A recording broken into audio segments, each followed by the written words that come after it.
Hitting the Road is proudly sponsored by... Some bears spend a lot of time preparing their dens for winter. Others just unpack, settle in, and snooze. Learn more about Sleepy Bear's story at travellodge.com. As well as contributions from G.E. Johnson Construction Company, Charles J. Murphy, Gray Line of Colorado, Laura and Brian Markovich, Elham and Edward Ketchum, Wendy and Mark Pfeiffer, and viewers like you.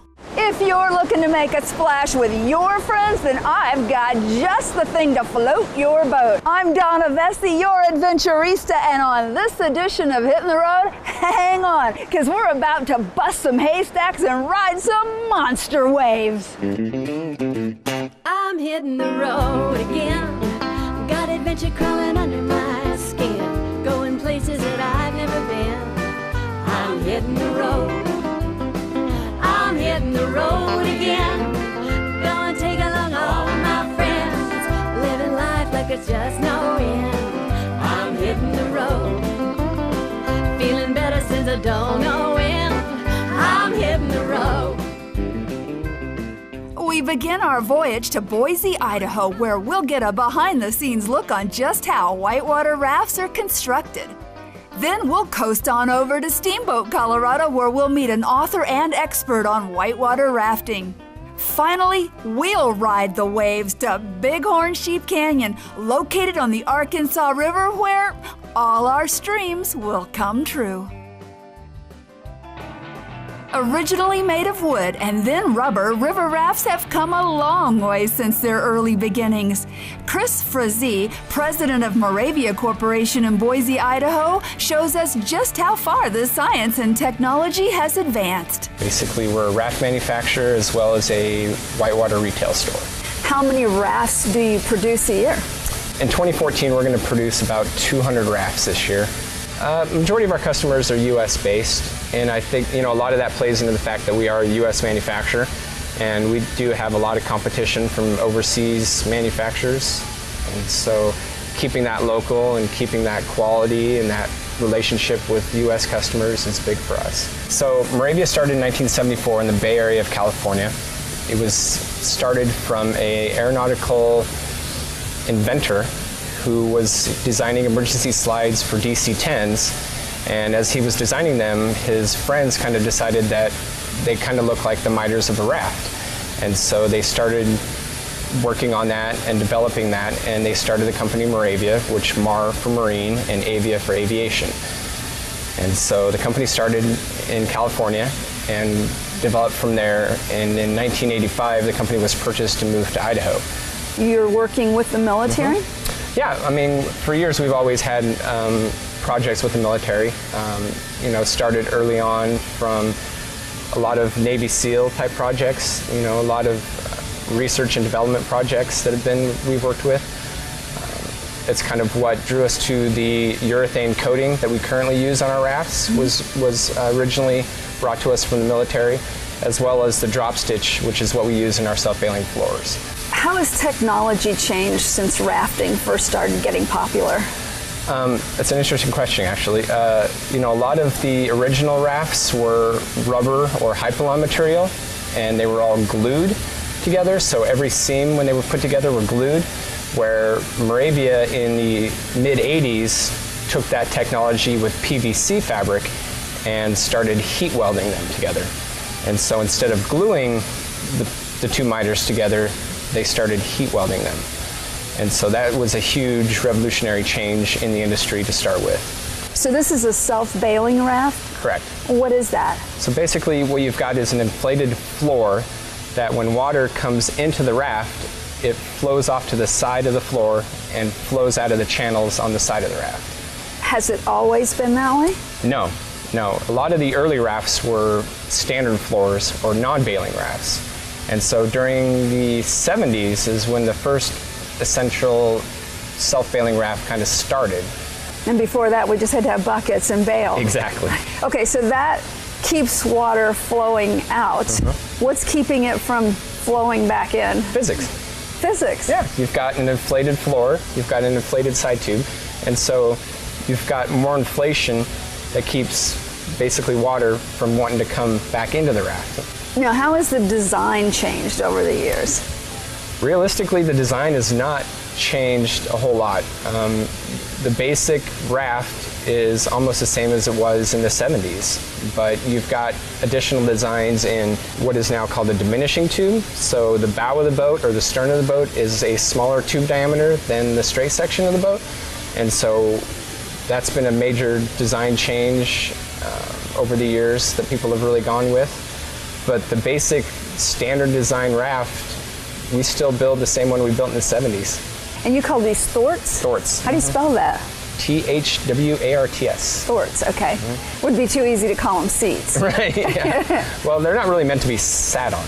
They're actually meant as a structural purpose of the raft. Okay. So they're meant to keep the raft in its design, so when there's no frame or any other structure to keep the raft in its shape, if you didn't have these in there and you were to, say, maybe run up to a bridge abutment or something, if you didn't have this structure in there, it would basically take the raft and fold it. All of our material starts out as a gray fabric base color, and then we take it to another level and we coat the rafts in a urethane coating. When we get the original order and it's a standard design boat, I send it off to my engineer, and he will take that design and work it into his database and then design the raft from there, and then he designs a pattern. And when he gets that pattern, we then take it to the cutting table, and at the cutting table we cut out the fabric, and we use the same fabric, which is a 32-ounce PVC coated nylon. When we cut out that pattern, it then goes to the welders. The welders weld it together. They also seam tape every single seam inside and outside. They hand close it together. It then goes to the assembly process, which is where we attach D-rings, grommet strip, chafe strip, handles, any of the other accessories we need. From assembly, we then put it into the encapsulation process, which is unique for Moravia. We are the only company in the industry that coats the entire raft in a polyurethane coating. And we put it in our paint booth, and we coat the entire raft in a polyurethane. From there, it comes out, we put the logos on it, which whether they're a standard logo or a custom logo. And then the boat cures for 3 weeks. During that curing process, we also hand make our thwarts, which are the seats that are in the center of the boat, the self-bailing floor. We're doing any kind of final touch-up or clean-up of the boat. We lace in the floor, lace in the thwarts, get it all ready to go, and pack it down and ship it out. So when we inflate the rafts, the pressure is only about 2.5 pounds of pressure, which doesn't seem like much, compared to like your car tire that is, anywhere from 35 to 80 pounds of pressure. This has got very minimal pressure in it, but it's a lot of volume. Yeah. So surprisingly, that's only 2.5 pounds of pressure in there to operate the raft. And it feels pretty sturdy. Were you a rafter before you got this job? Absolutely. Yeah. Yeah. As soon as I could hold up the oars on the raft, my grandpa was making me row the boat. So I've been a rafter, for 30 years. So tell me how you started out in the company. I'm a small town Idaho boy. Grew up in central Idaho, guiding on the rivers in Idaho. Came to Boise to go to college at Boise State. Started with the company here as a part-time employee in 1999 on the retail side, and eventually started climbing the way up through the ladder and started working on the sales side of Moravia and started gaining more opportunities and management skills until I got to the point where I am today as president. The best part about this industry is the people. I mean, every day when I pick up the phone, I know I'm going to talk to somebody about rafting and the stories and the rivers and the experiences they've had, and how I can share my experiences as well with them is amazing. So it's not really a job, it's just fun. No, it's amazing. Yeah, it's great. I love it, yeah. Next up, Steamboat Springs, where Eugene Buchanan, former publisher and editor-in-chief of Paddler magazine, will give us some insight into the history of whitewater rafting. We all know rafting is a blast. When did it actually start? Rafting, people have been rafting for eons. Ever since ancient civilizations tied together 2 logs or 3 logs, or lashed a couple canoes to get together to float down the Congo, or the Kon-Tiki expedition that traveled across the Atlantic to show that South America could have populated the Polynesian islands. But in more modern terms, modern day rafting kind of really got its start in the early 1800s. There was a lieutenant in the U.S. Army named John C. Fremont who took the first rubber raft down actually the North Platte River, which is just north of Steamboat, a few hours. And it ended in disaster. They wrapped around a rock, and one of the party members said it was just a horrid experience. A year later, he came down and floated a river called the Bear River in Utah with a mountain man, Kit Carson, who was with them on that trip. And then they did an overnight trip in the Great Salt Lake outside of Salt Lake City. That also ended in disaster. They almost drowned trying to run away from a thunderstorm and that sort of thing. But so that's the first documented use of a, quote, rubber raft. And then their use kind of disappeared off the map for a while. And then shortly after that, maybe 25 years after that, of course, is when John Wesley Powell had his big Grand Canyon exploration. And those guys were using not even dories, but a wooden boat with like a big center wooden keel. And they really kind of were facing an uphill downstream battle because, one, the boats were grossly inadequate for the rapids they were negotiating, and two, they didn't have modern technique. All those guys would do is just be row downstream as hard as they could with one guy, in back, Powell, yelling directions of where to go. They didn't know how to slow themselves down and really read the water. So mostly in the beginning, rafts were used for transportation as a means to just get from point A to point B? Yeah, and actually Fremont used the first rubber raft once to kind of ferry oxen across a river in near Topeka, Kansas. So, utilitarian versions of them. There's a guy, Nathaniel Galloway, in the 1890s who really turned rafting around on its head by inventing what's called the upstream ferry, and that's a technique that's still used today. That's where if you're in a raft moving down a river where you're facing bow first, so the rower can actually see what's coming up, and then he's rowing backwards. So the raft can just kind of maneuver like that back and forth across the river and go downstream. So it's called the upstream ferry. And unfortunately, Powell's crew didn't have that benefit, so they were just rowing downstream blind the whole time. So that was a huge kind of turning point as far as technique goes. When did it become a fun, competitive sport? It really gained commercial popularity in the 1950s when a gal named Georgie White, she was this pioneer of the Grand Canyon. And she started applying these giant military rubber rafts to commercial use on the Grand Canyon, and she'd mount a motor on the back of them, wear her leopard skin, bikini swimsuit, and charge customers to take them down the Grand Canyon. So that was really the heyday for Grand Canyon river running, and they were called J-rigs, and they would be like 36 feet long, super wide, so they could get through anything. They're so big, like taking a massive Winnebago down something. As did a trip in 1964 by two people for National Geographic magazine. They took a rubber raft down the Grand Canyon, and then that got a huge interest out on it for everybody. So, what's your favorite river to raft? That is my favorite river to raft. That's kind of a loaded question. It's very, very hard to say. I've been to some great ones. The Grand Canyon, of course, has got to be high on the list of anybody. The Middle Fork of the Salmon is an awesome multi-day wilderness trip. 6 or 7 day long trip, class 3, 4, but pretty manageable. And you time it right, you can camp at a different natural hot spring every night of the river. So you gotta like that, going straight from the river into a hot spring. The Gauley River out in West Virginia is great.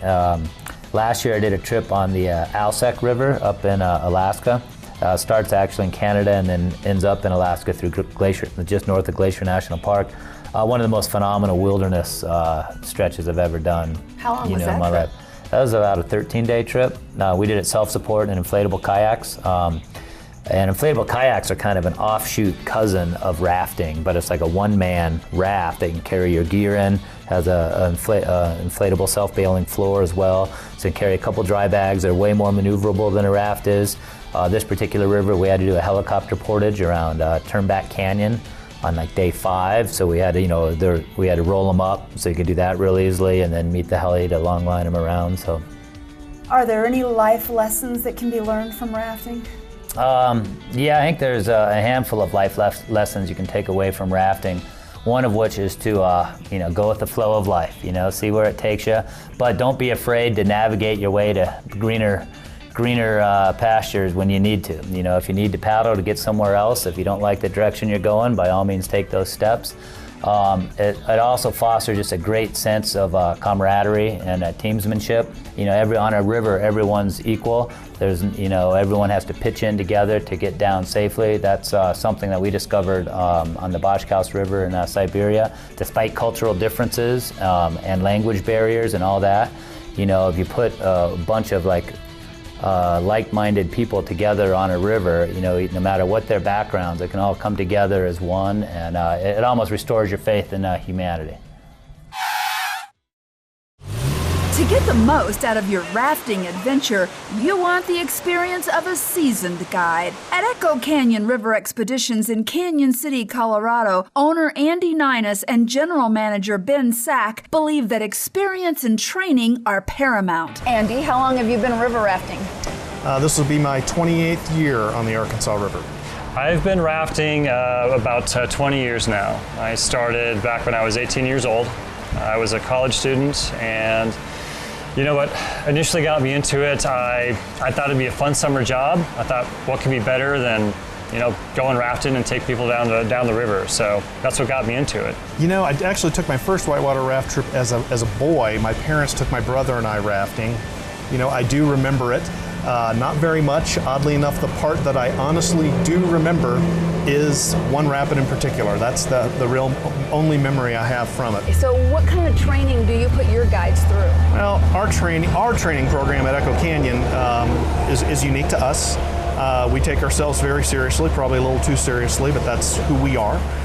We describe training to a first-year guide as the most enjoyable 4 to 5 weeks of your life that you never want to do again. It really is a boot camp. It's very rigorous. It's hard on you physically. It's hard on you mentally. But as far as putting people in scenarios, it's all scenario-based. We try and cover a broad range of scenarios because no two scenarios are going to present themselves twice. So we try and train and overtrain and put people through certain environments that are somewhat emblematic of what they might encounter. So will you flip over a raft with all your trainees in it? Constantly, every darn day, all the time, to their chagrin. Training is roughly 4 to 5 weeks. It does vary from company to company. The state of Colorado has some minimum requirements, and here at Echo Canyon we choose to exceed those requirements by quite a bit, twofold typically. That's why our training program is one of the longer and more intense programs out there. How old do you have to be to take a river raft ride?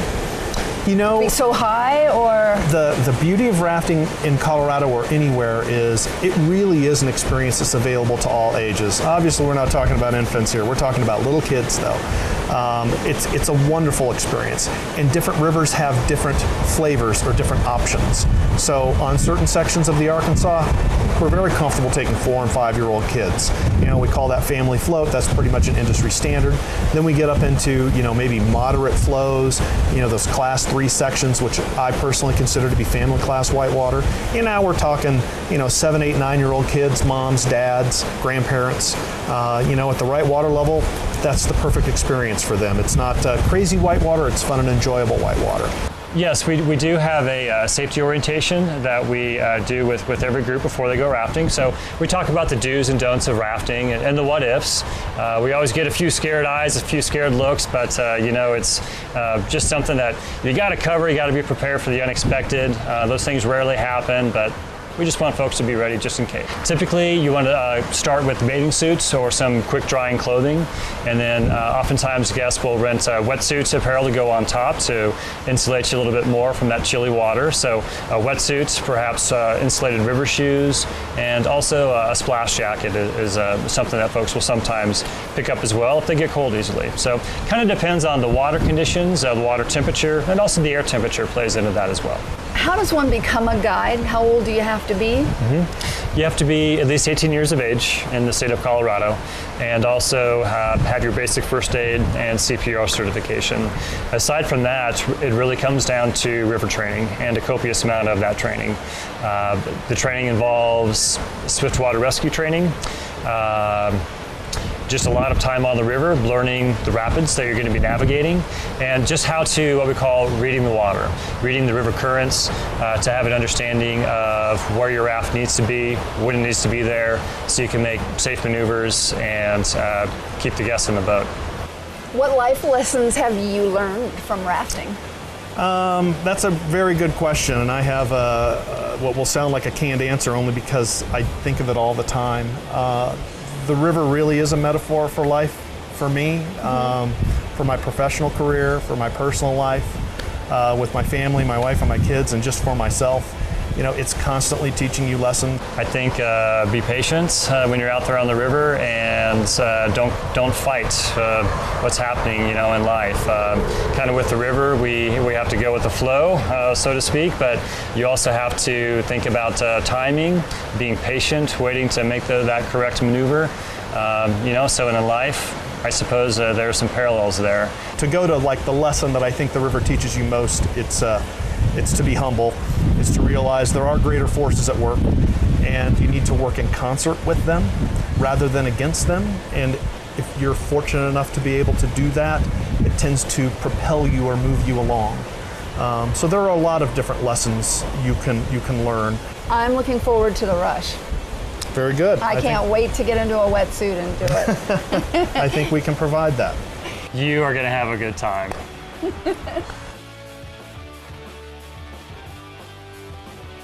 After we don our wetsuits and grab our splash jackets, life vests, and helmets, we board our bus to head upstream.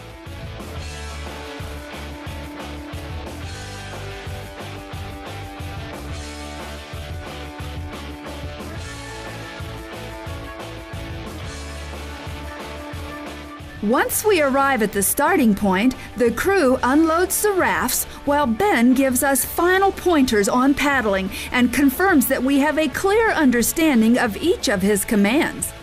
Justin, you're a wide receiver? Yes, I happen to be, yep. Will you sit by me in the front seat so you can catch me if I go flying out? I will. I got you back. Thank you. You bet.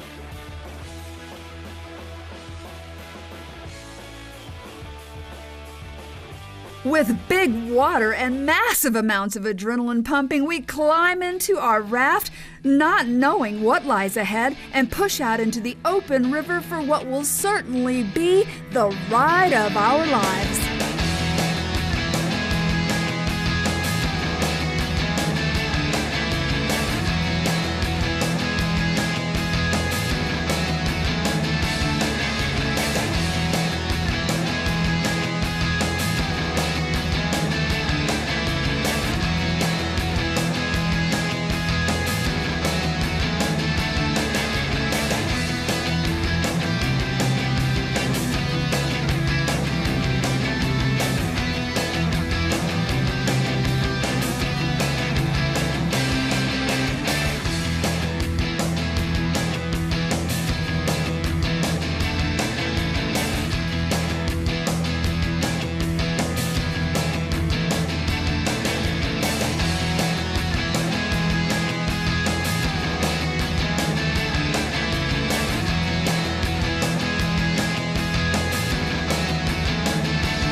Good paddling, crew, looking good. Sketchy, but awesome. Very good. Yeah. What a spectacular adventure whitewater rafting is. This has got to be on your bucket list. I'm hitting the road again. Got adventure crawling under my skin. Going places that I've never been. I'm hitting the road. I'm hitting the road again. Gonna take along all of my friends. Living life like it's just no end. I'm hitting the road. Feeling better since I don't know when. I'm hitting the road.